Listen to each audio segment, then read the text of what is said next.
Aku kan kemarin nonton Squid Game ya. Terus aku mikir, lah ini kok kayak hidup aku. Orang miskin ngumpul, disuruh main game demi uang. Yang kalah bakal ditembak. Yang menang jadi kaya raya. Kayak hidup, tapi lebih jujur. Di kantor juga gitu. Bedanya nggak ada musik dramatis, nggak ada yang namanya kamera slow motion. Tapi tensinya tetap sama. Aku telat absen, kena potong. Aku salah kirim file, kena semprot. Sementara aku kerja keras, malah kena tambahan kerjaan. Aku tuh nggak tahu mana yang lebih serem, antara Squid Game atau rapat mingguan yang isinya cuma ngomong, kenapa kamu belum selesai juga? Kalau di Squid Game, kalah itu sama dengan mati. Kok di kantor kalah sama dengan lembur sampai lupa rasanya hidup. Gimana ceritanya? Yuk sini aku ceritain.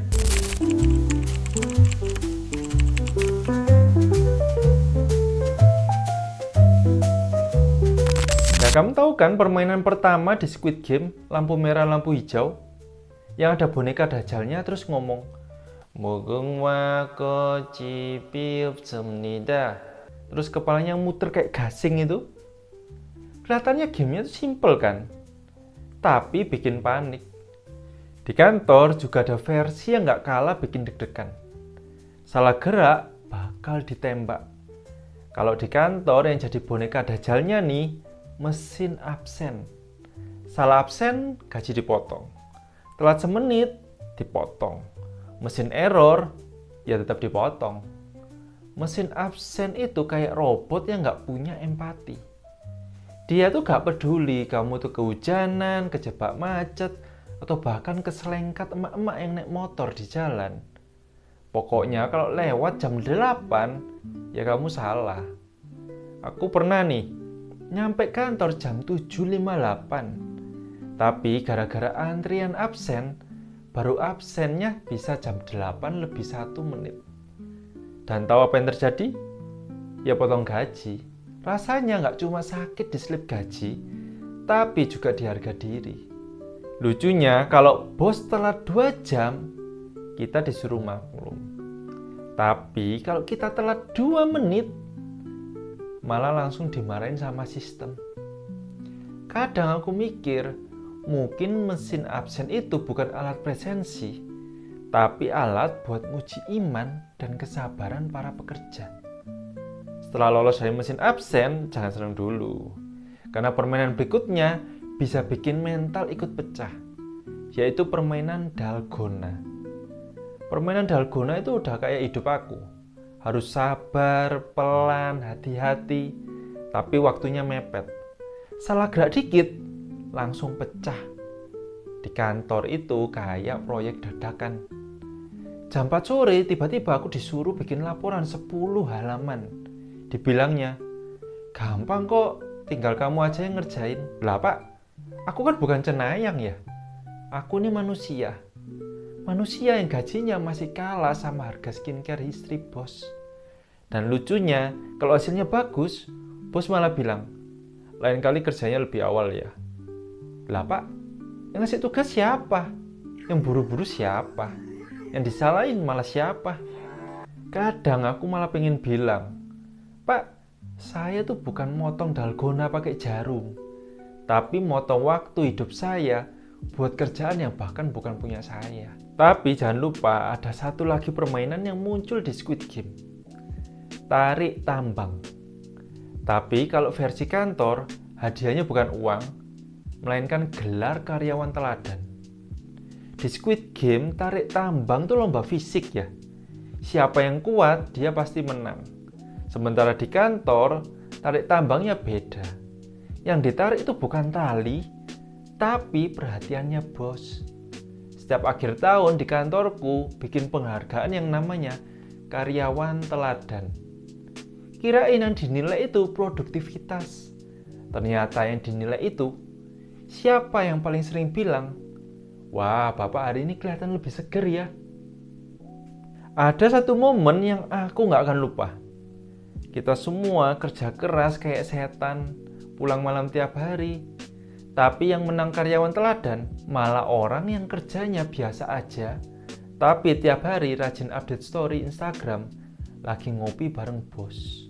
Aku jadi sadar nih, ini bukan lomba tarik tambang, ini lomba menjilat. Dan yang paling kuat bukan otot, tapi kalau kamu mikir tarik tambang itu tricky, tunggu sampai main di jalur kaca. Karena satu langkah salah bisa bikin kamu jatuh dari harapan karir yang kamu bangun. Permainan kaca itu kelihatannya gampang, tapi kalau salah langkah, kamu bakal jatuh. Sama kayak jenjang karir, kelihatannya jelas nih, tapi nggak tahu mana yang benar. Ada kejadian nih, aku pernah dikasih jabatan baru, koordinator operasional. Awalnya aku seneng, aku mikirnya gajiku kan bakal naik ya. Ternyata yang naik cuma jam lembur. Gaji nggak naik, cuti makin susah, dan yang paling naik ya tekanan darahku. Aku jadi mikir, ini promosi atau jebakan? Kayak kaca palsu yang dipaksa buat diinjak. Temen aku malah lebih parah, dipromosiin jadi acting manager. Keren ya, acting manager. Actingnya sih udah 1 tahun.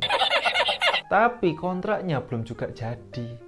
Udah kayak sinetron yang episodenya sampai ribuan. Jadi kalau kamu lihat jalan karir yang terlihat mulus, pastikan itu bukan kaca bening yang bisa bikin kamu jatuh pas lagi semangat-semangatnya. Dan puncaknya, ada evaluasi akhir tahun. Kalau di Squid Game itu kan duel hidup mati ya. Kalau di kantor, duel nasib tahunan alias evaluasi tahunan. Cuma bedanya yang kalah nggak mati, tapi mati rasa. Pernah nih bosku nanya nih, apa pencapaian kamu tahun ini? Aku dalam hati pengen jawab, saya belum masuk RSJ pak, itu pencapaian pribadi saya. Ya gimana ya, aku udah kerja keras, tulang udah aku banting-banting, tapi yang naik jabatan tetap aja.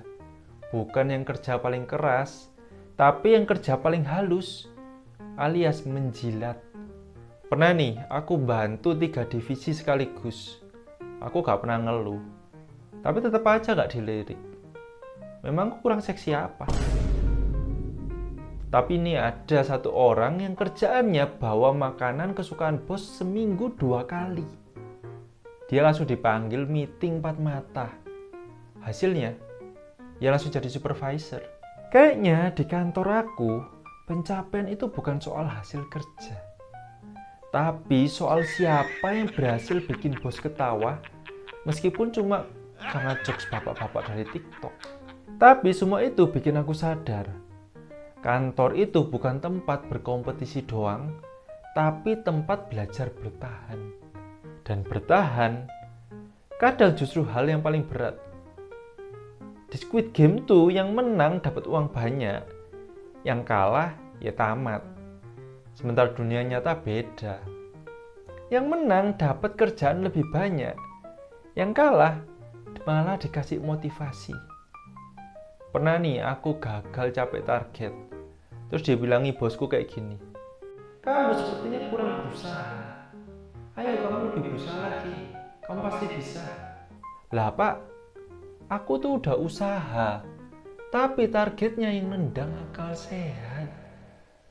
Ibarat baju nih, habis dicuci, dikeringin sampai air habis, terus dikeringin lagi sampai jadi pahat. Kadang di kantor kalau kamu kerja keras, kamu malah dapat tugas baru. Tapi kalau kamu santai dan pandai ngomong, kamu dapat promosi. Dunia kerja tuh bukan soal siapa yang paling rajin, tapi siapa yang paling bisa pura-pura tahan. Jadi kalau kamu masih bisa senyum walau beban makin berat, percayalah, kamu bukan kalah. Kamu cuma belum dijadikan konten motivasi di TikTok. Tapi ya aku mikir-mikir, di dunia kerja kayak gini, bisa bangun pagi, mandi, kerja, dan gak ngamuk di jalan gara-gara emak-emak yang rating kanan ternyata belok kiri. itu pencapaian. Bisa senyum tiap tanggal gajian walaupun cuma 3 detik, itu bentuk kemenangan kecil. Bisa dengerin bos ngoceh selama 2 jam tanpa nyakar tembok, itu udah kayak lolos dari babak penyisian Squid Game. Kadang yang paling hebat di kantor bukan yang paling pintar, tapi yang paling tahan. Tahan dimarahin, tahan dilewatin, tahan dibandingin. Kita semua main game yang sama, tapi levelnya beda-beda. Walaupun ada yang pakai cheat, titipan lah, koneksi, ujian palsu. Tapi kamu tetap jujur, tetap kerja, tetap waras. Itu udah kayak menang Squid Game versi orang normal. Kalau kamu biasanya melakukan permainan yang mana nih kalau di kantor? Tulis di kolom komentar ya. Aku Edwin Kesyuan, bye-bye.